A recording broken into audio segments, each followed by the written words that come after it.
kelompok ini di dalam beragama cenderung untuk merujuk langsung kepada Al-Quran dan hadis serta mengabaikan ketetapan-ketetapan atau hukum-hukum atau penafsiran-penafsiran yang dilakukan oleh para ulama. Dan mereka punya jargon kembali pada Al-Quran dan Sunnah. Kita kenal sebagai kelompok Wahabi misalnya.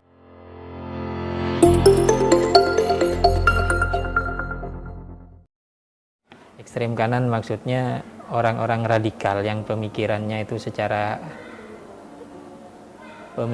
itu kaku, kemudian mafhum atau pemahaman mereka terhadap nas adalah mafhum harfiyah. Sedangkan yang kiri adalah orang-orang liberal yang pemikirannya terhadap nas itu tidak berpegangan pada kaidah-kaidah atau dobit-dobit yang telah dirumuskan oleh para ulama. Jadi poinnya adalah orang-orang liberal itu adalah orang-orang yang maunya menafsiri terhadap nas dengan pemikiran mereka sendiri, dan mereka tidak mengindahkan atau tidak mengakui atau mengabaikan terhadap penafsiran-penafsiran dan istimbatul ahkam yang dilakukan oleh para ulama, karena bagi mereka yakni bagi orang-orang liberal yang muslim, bagi orang-orang liberal yang muslim, bahwa pemikiran bahwa para ulama yang melakukan istimbatul ahkam terhadap nas Al-Quran dan hadis itu adalah orang-orang yang tidak maksum, sehingga mereka misalnya mengatakan bahwa yang mutlak itu hanya Al-Quran, sedangkan penafsiran ulama terhadap Al-Quran itu relatif, gitu. Sehingga karena penafsiran ulama itu adalah relatif, maka kita boleh melakukan penafsiran sendiri karena sama-sama manusia. Sehingga mereka tidak mau mengikuti pendapat ulama-ulama, terutama ulama-ulama yang tidak mereka cocoki pemikirannya. Itu ciri khas orang-orang liberal, Sedangkan sebaliknya orang-orang yang fundamental, orang-orang yang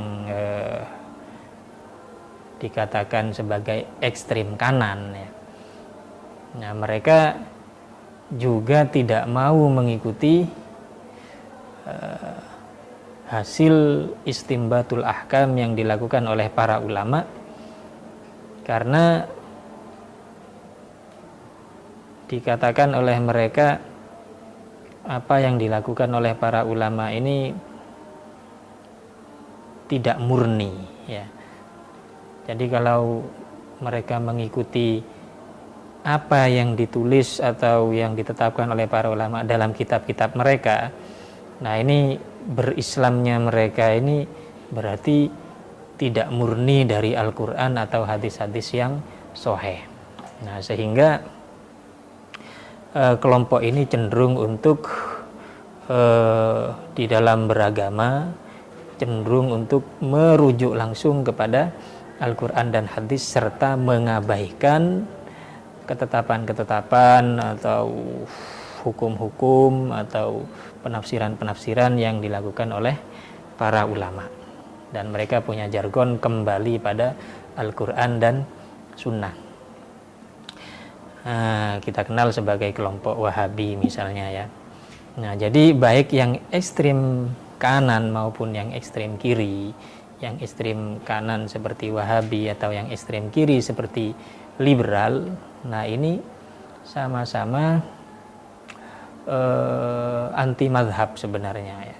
Sama-sama anti madhab, sama-sama merupakan kelompok yang alla madhabiyah, yang cenderung untuk mengabaikan pendapat para ulama. Menurut yang satu, menurut yang liberal, karena yang mutlak hanya Al-Quran, sedangkan hasil istimbatul ahkam atau penafsiran para ulama ini dianggap tidak mutlak ya, sehingga boleh ditinggalkan atau diabaikan dan mereka melakukan penafsiran sendiri. Adapun yang ekstrim kanan ya, yakni seperti orang-orang Wahabi, nah ini menganggap para ulama tidak maksum dan mereka ini sudah tidak murni ya. Kalau mengikuti mereka sudah tidak murni, sebab sudah jauh dari jauh dari Al-Quran, jauh dari sunnah yang sahihah, sehingga mereka melakukan penafsiran sendiri atau menggali hukum sendiri langsung dari Al-Quran dan hadis. Nah, jadi begitu. Jadi keduanya sama-sama alla madhabiyah, anti madhabisme, meskipun bertolak dari cara berpikir yang berlawanan sebenarnya. Nah, di dalam kitab ini kita bisa menemukan penjabaran yang bagus tentang kekeliruan dari dua kelompok ini, baik kelompok yang liberal maupun kelompok yang radikal ya. Nah, kita mulai dari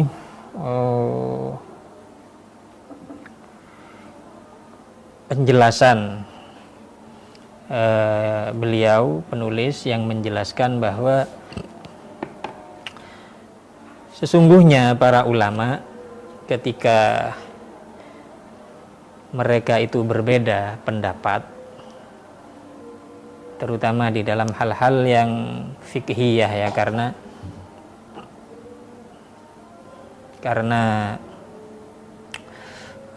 terutama sekali persoalan-persoalan fikih ini didasarkan pada dalil-dalil yang dhonni, dalil-dalil yang tidak qat'i, maka pasti mereka berbeda pendapat.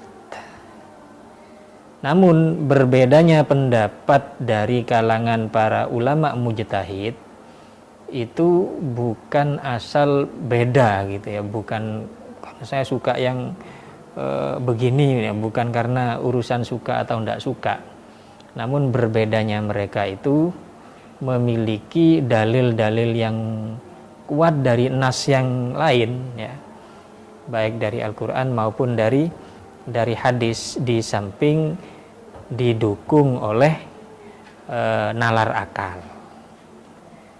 Nah, sehingga penafsiran atau istimbatul ahkam yang dilakukan oleh para ulama, meskipun hasilnya itu, hukumnya itu nanti berbeda, itu bukan berarti muncul dari ego ya, bukan berarti muncul dari suka atau tidak suka, namun karena pendekatan para ulama terhadap nas itu ya, terhadap nas yang